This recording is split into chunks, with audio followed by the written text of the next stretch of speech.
ഉന്നത police ഉദ്യോഗസ്ഥർക്കെതിരായ PV Anwar MLAയുടെ ആരോപണത്തിൽ അന്വേഷണവുമായി മുന്നോട്ട് പോവുകയാണെന്ന് CPIM മുതിർന്ന നേതാക്കൾ. അതേസമയം വിഷയത്തിൽ മുഖ്യമന്ത്രിക്കെതിരെ പ്രതിപക്ഷ നേതാവ് VD സതീശനും ഷാഫി പറമ്പിൽ MPയും രംഗത്തെത്തി.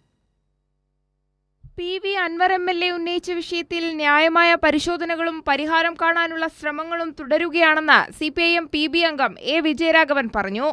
ഇതില് അദ്ദേഹത്തിന് ബോധ്യപ്പെട്ട ചില കാര്യങ്ങൾ അദ്ദേഹം പറഞ്ഞിട്ടുണ്ട്.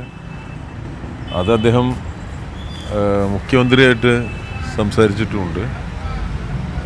ആ കാര്യങ്ങളിൽ കേരള ഗവൺമെൻറ് ചില തീരുമാനങ്ങളെടുത്ത് മുന്നോട്ട് പോകുന്നുണ്ട്.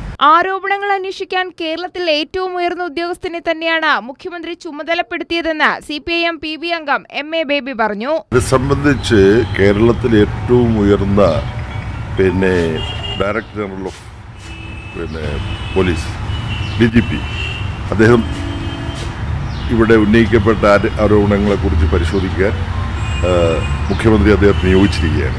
ആർക്കെതിരെ പരാതിയുണ്ടെങ്കിലും കഴമ്പുണ്ടോ എന്ന് പരിശോധിക്കുമെന്നും കുറ്റക്കാരാണെന്ന് തെളിഞ്ഞാൽ അവർക്കെതിരെ കർശന നടപടി ഉണ്ടാകുമെന്നും LDF കൺവീനർ TP രാമകൃഷ്ണൻ പറഞ്ഞു. പരാതിയിൽ പറഞ്ഞ എല്ലാ കാര്യങ്ങളും അന്വേഷിക്കും. അന്വേഷണം നടത്തുന്ന സമയത്ത് കുറ്റക്കാരായി ആരെങ്കിലും പേര് ഉയർന്നു വന്നാൽ അല്ലെങ്കിൽ കുറ്റം ചെയ്തു എന്ന് തെളിയിച്ചു കഴിഞ്ഞാൽ അവർക്കെതിരെ കർശനമായ നടപടി സ്വീകരിക്കാനും തീരുമാനിച്ചു കഴിഞ്ഞിട്ടുണ്ട്. അതിൽ നിന്ന് പുറകോട്ട് പോകുന്ന പ്രശ്നമില്ല. അങ്ങനെ ഒരു നിലപാട് സ്വീകരിച്ചുകൊണ്ട് തന്നെയാണ് കേരളത്തിലെ ഗവൺമെന്റ് മുന്നോട്ട് പോകുന്നത്. അതേസമയം വിഷയത്തിൽ ഗുരുതരമായ ആരോപണങ്ങൾ ഉയർന്നിട്ടും മുഖ്യമന്ത്രി കുറ്റക്കാരെ സംരക്ഷിക്കുകയാണെന്ന് പ്രതിപക്ഷ നേതാവ് VD സതീശൻ ആരോപിച്ചു.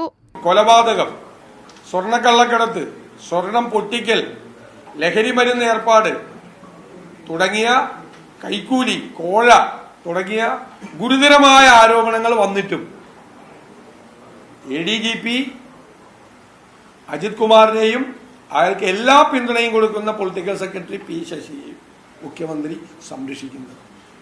EP ജയരാജൻ നൽകാത്ത സംരക്ഷണം അജിത് കുമാറിന് നൽകുന്നത് എന്തിനെന്ന് മുഖ്യമന്ത്രി പിണറായി വിജയൻ വ്യക്തമാക്കണമെന്നാവശ്യപ്പെട്ട് ഷാഫി പറമ്പിൽ MPയും രംഗത്തെത്തി. EP ജയരാജനില്ലാത്ത സംരക്ഷണം അജിത് കുമാറിന് കിട്ടുന്നതിന്റെ കാരണം മുഖ്യമന്ത്രി വ്യക്തമാക്കണം. അതേസമയം വിഷയത്തിൽ ഹൈക്കോടതിയിൽ പൊതുതാൽപര്യ ഹർജി വന്നിട്ടുണ്ട്. News desk Kairali news.